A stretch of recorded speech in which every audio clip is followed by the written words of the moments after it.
बच्चा पार्टी, कैसे हो आप सब। तो आज का मेरा वीडियो है सर्कुलेटरी सिस्टम पे class 10th and this is the part 3।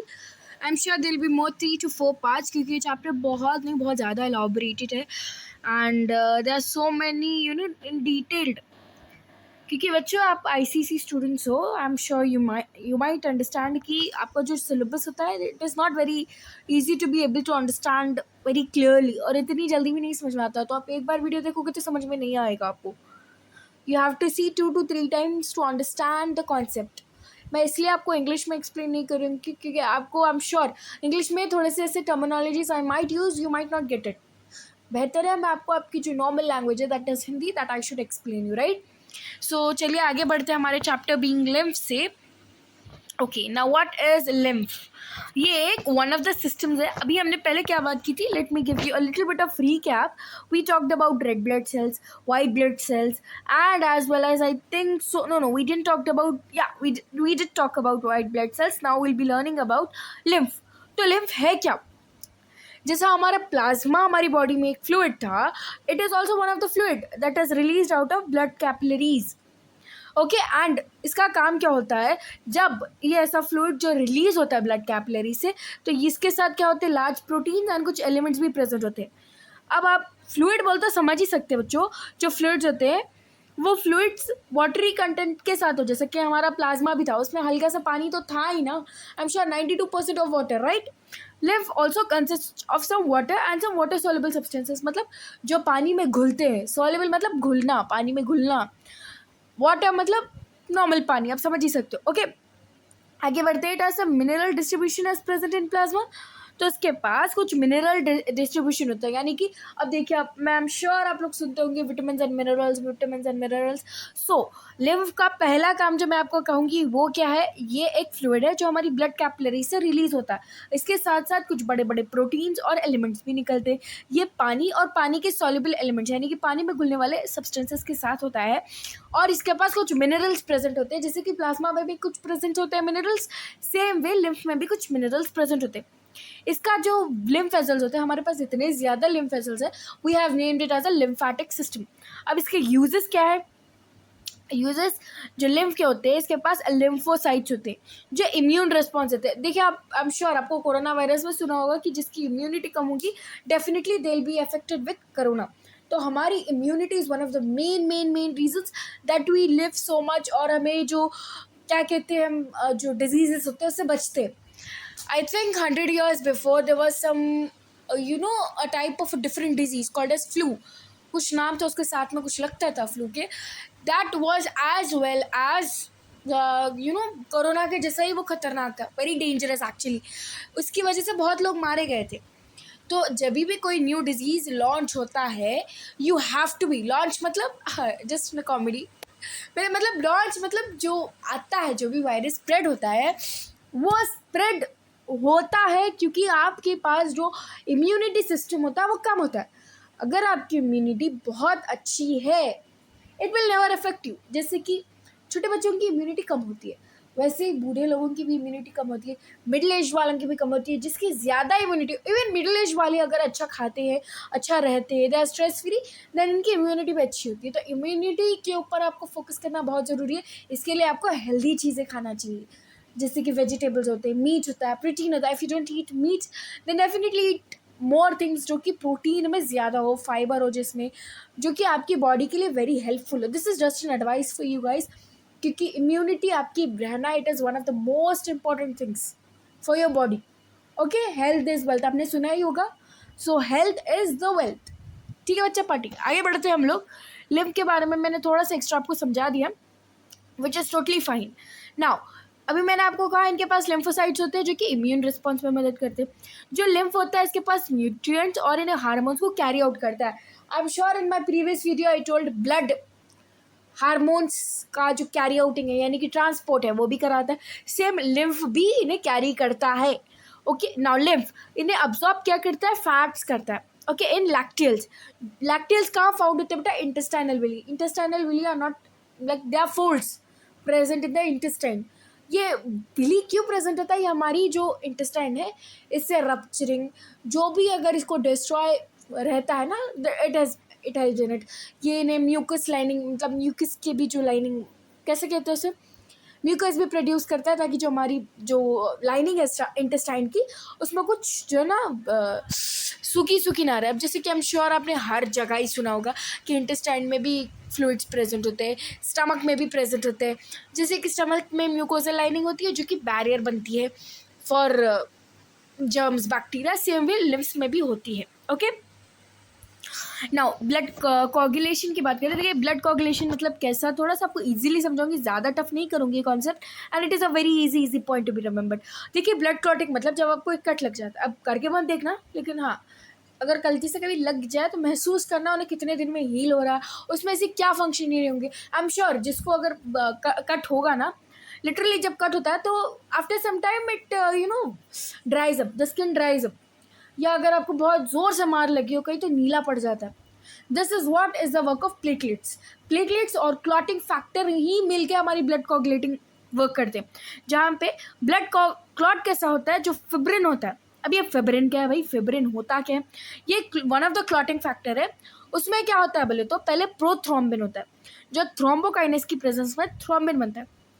Fibrinogen thrombin की फॉर्म में फिब्रिन बनता है, यानी कि एक्टिव होता है। वो फिब्रिन क्या करते हैं, जो हमारा कट होता है वहाँ पे जाके एक हल्की सी स्ट्रिंग बनाते हैं, थ्रेड, जो कि ब्लड क्लॉटिंग में हेल्प करती है, जल्दी हील करने में मदद करती है। और वो क्लॉट जब क्लॉटिंग हो जाएगा ना, आपका हाथ कट गायब हो जाएगा ना, बिल्कुल मतलब आपको महसूस भी नहीं होगा ज़्यादा। एक 15 मिनट्स आपको जलेगा, बेचैनी होगी, लेकिन बाद में वो फ़र्क भी नहीं पड़ेगा, 2 to 3 डेज के अंदर वो ख़त्म हो जाएगा। ठीक है, ये दो इक्वेशंस बता, आप स्क्रीनशॉट ले लेना, it is very important. Now mechanism of coagulation, जैसे कि मैंने अभी कहा, क्लॉटिंग फैक्टर्स से होता है, कैस्केड ऑफ रिएक्शंस, यानी कि जो क्लॉटिंग फैक्टर्स जो रिएक्शंस करते हैं, there are about 13 clotting factors present in us. No need to name them, nothing at all, just 13 clotting factors present होते हैं।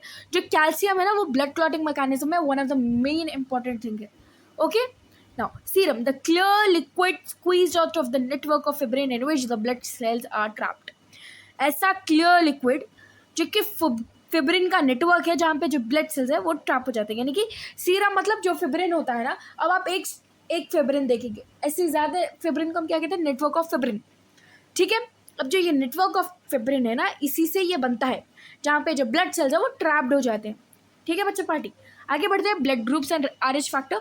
देखिए बच्चा party, I am telling you very clearly, it might take 2 to 3 videos, and I am sure अगर आप अभी से पढ़ना start करोगे ना तो आपको बाद में प्रॉब्लम होगी नहीं, because I will be definitely putting up some one shot for the chapters being very easy for you to understand. या अगर डिफिकल्ट है तो भी मैं थोड़ा सा टाइम लूँगी आपको वन शॉट देने के लिए। सो don't worry about one shot, but now understand the concept in detail. अगर आप अभी डिटेल में नहीं समझोगे ना तो वन शॉट बिल्कुल समझ में नहीं आएगा। एक दिन पहले पढ़ने की कोई जरूरत नहीं, आपको एटलीस्ट एक 15 डेज पहले पढ़ोगे तो समझ में आएगा, हर चैप्टर समझ में आएगा। Taking it biology, physics, chemistry पे आपको डाल दूंगी वीडियोस, आप टेंशन मतलब मेरे वीडियोस जैसा है ना, आप लोग बस एक बार सुन लो, होते 10 मिनट के आपके लिए, but it will be more productive for you. Okay, इससे आपकी मेमोरी स्टोरेज ज़्यादा बढ़ेगी। Next moving on for blood groups and Rh factor. Blood groups हमारे पास ABO एंड RH पे। अब ABO ग्रुपिंग क्या है, जो RBCs होते हैं ना, इनके सरफेस पे क्या होते हैं मालूम, एंटीजेंस होते हैं। अब समझिए ये RBC है, इनके सरफेस पे RH भी होता है। ठीक है, एंड A या B जो भी आपका ब्लड ग्रुप है उसके अकॉर्डिंग एंटीजेंस प्रेजेंट होते हैं। एंटीबॉडीज उस एंटीजन, अब जैसे कि B एंटीजन है, for example taking it as a B antigen, ये हमारा B एंटीजन है। ओके, नाउ B के ऊपर A एंटीबॉडी होगी, बात समझ में आ रही है आपको, A के ऊपर B एंटीजन होगा, बात समझ में नहीं। चलिए आगे बढ़ते हैं, पढ़ के समझाती हूँ और अच्छे से आपको क्लियरली। देखिए बच्चा पढ़ के इसलिए समझाती हूँ क्योंकि ये जो ब्लड ग्रुपिंग होती है, ये आई एम श्योर आपको पता ही होगा। ब्लड ग्रुपिंग कोई ऐसी छोटी सी बड़ी बात नहीं है, आपको पता ही होगा। ठीक है, अब यहाँ पे हम पॉइंट टिक टिक करते रहते हैं। आप बेटा ये please I am literally telling you, जिस चीज़ों को मैं आई एम टेलिंग यू ना कि स्क्रीनशॉट ले लो, पक्का ले लेना, because it is very important for you. And ये पूरा मैंने आपको कंसाइज एक टेबल में रखा तो और आपको ईजिली होगा समझने में। ठीक है, तो आगे बढ़ते हैं। जो जिसका ब्लड ग्रुप A होगा उसके पास एंटीजन A होगा, लेकिन एंटीबॉडी प्लाज्मा पे एंटीबॉडी होती है। देखिए बच्चा पार्टी, एंटीबॉडी जो होती है ना, ये एंटीबॉडी प्लाज्मा पे प्रेजेंट होती है, और ये जो एंटीजन है ये RBC पे प्रेजेंट होता है। जैसे कि A एंटीजन है, एंटीबॉडी प्लाज्मा पे प्रेजेंट होती है। यहाँ तक तो आप क्लियर हो गया होंगे ना, I am sure. Blood group A है, जिसका A ब्लड ग्रुप होता है ना बेटा, तो A ब्लड ग्रुप वालों का A एंटीजन होता है। एंड एंटीबॉडी एंटी बी होती है एंड डोनर्स ग्रुप ए भी दे सकता है, इसे डोनेट कर सकता है, ओ भी डोनेट कर सकता है। बी ब्लड ग्रुप है तो बी एंटीजन होगा लेकिन एंटीबॉडी ए होगी। एंड डोनर ग्रुप बी या ओ हो सकता है, जिसका ए भी होता है इससे हम कहते हैं यूनिवर्सल रिसिपिएंट, यानी जिससे चाहे उसे ले सकता है भैया। तो ए बी का ए एंड बी एंटीजन होता है प्रेजेंट, एंटीबॉडी होती नहीं है इसमें, लेकिन डोनर ग्रुप ए भी दे सकता है, ए दे सकता है, बी दे सकता है, ओ दे सकता है, सब दे सकते हैं। ओ के पास कोई एंटीजन होता नहीं है, एंटीबॉडी एंटी ए और बी होती है एंड डोनर ग्रुप सिर्फ ओ को ओ ही दे सकता है, लेकिन ओ बाकी सबको दे सकता है। मतलब अब ये आप बोल क्या रही है भाई, समझ नहीं आया कुछ, थोड़ा और क्लियरली समझाइए। देखिए जो यूनिवर्सल डोनर होते हैं वो ब्लड ग्रुप ओ होता है, universal recipient blood group A B होता है। आई एम श्योर आपको यहाँ तक पॉइंट समझ में आ गया होगा। अब आगे बढ़ते हैं आर एच ग्रुपिंग। अभी जैसे मैंने कहा आर एच होता क्या है, हमारे पास आर एच हमारे surface of the red blood cell पे होता है विद द एंटीजन। बात यहाँ तक आपको क्लियर है बच्चा पार्टी? आगे बढ़ते हैं। जो इंडिविजुअल्स होते हैं जिनके पास आर एच एंटीजन्स होते हैं प्रेजेंट ऑन आरबीसी, उन्हें हम आर एच पॉजिटिव कहते हैं, जिसके पास ना हो उन्हें हम आर एच नेगेटिव कहते हैं। ठीक है, ठीक है बच्चा पार्टी, समझ में आ गया यहाँ तक? अब फॉर एग्जाम्पल हम यहाँ पे एक सिचुएशन ले रहे हैं। जो सिचुएशन है वो एक प्रेग्नेंट मदर की है। ये जो ह्यूमन सर्कुलेटरी सिस्टम है ना बेटा, वो नेक्स्ट वीडियो में समझाऊंगी मैं, क्योंकि उसके लिए और ज़्यादा टाइम चाहिए मुझे और अच्छा एक्सप्लेन करने के लिए। ठीक है, एक बार टॉपिक स्टार्ट कर दूँ ना तो वो ख़त्म करने नहीं हो सकता easily, time will take more. ठीक है, तो आगे बढ़ते हैं। Individuals with R H antigens present on RBC, जिनके पास आरबीसी पे हमारा आर एच एंटीजन होता है, they are R H positive. जिनके पास ना हो ये आर एच नेगेटिव होते हैं। ठीक है, क्लियर है बात? अब अगर माँ के पास आर एच नेगेटिव हो और बच्चा आर एच पॉजिटिव हो फर्स्ट प्रेगनेंसी के टाइम पे, तो मदर का जो ब्लड है वो एक्सपोज हो जाएगा आर एच पॉजिटिव एंटीजन्स को, और जो नेगेटिव आर एच एंटीबॉडीज होंगे वो उनकी ब्लड पे प्रोड्यूस होंगे। मतलब समझ में नहीं आया ना? ठीक हम समझाते हैं आपको। देखिए फर्स्ट प्रेगनेंसी है, बच्चा आर एच पॉजिटिव है लेकिन मदर आर एच नेगेटिव है। अब ये किस सिचुएशन कुछ भी हो सकती है बेटा, क्योंकि क्या होता है फादर का भी जेनेटिक्स लगता है, मदर के भी जेनेटिक्स लगते हैं। Somewhat R H positive बच्चा है हमारा, लेकिन मदर क्या हमारी आर एच नेगेटिव है फर्स्ट प्रेगनेंसी के टाइम पे। तो हुआ क्या, जो माँ का खून था, ठीक है, is expose to R H negative antigens. जो आर एच नेगेटिव ब्लड था वो आर एच पॉजिटिव एंटीजन्स में एक्सपोज हो गया। Then anti negative R H antibodies are produced in blood, यानी कि negative R H antibodies produce होंगे अब इनके ब्लड में। ठीक है, अब इससे क्या होगा, अब नेक्स्ट प्रेगनेंसीज जो आएंगी इसमें क्या होगा, जो एंटीबॉडीज है ये आरबीसी जो फीटस को होता है उसे डिस्ट्रॉय कर देंगे। समझ में नहीं है अभी आपको बात?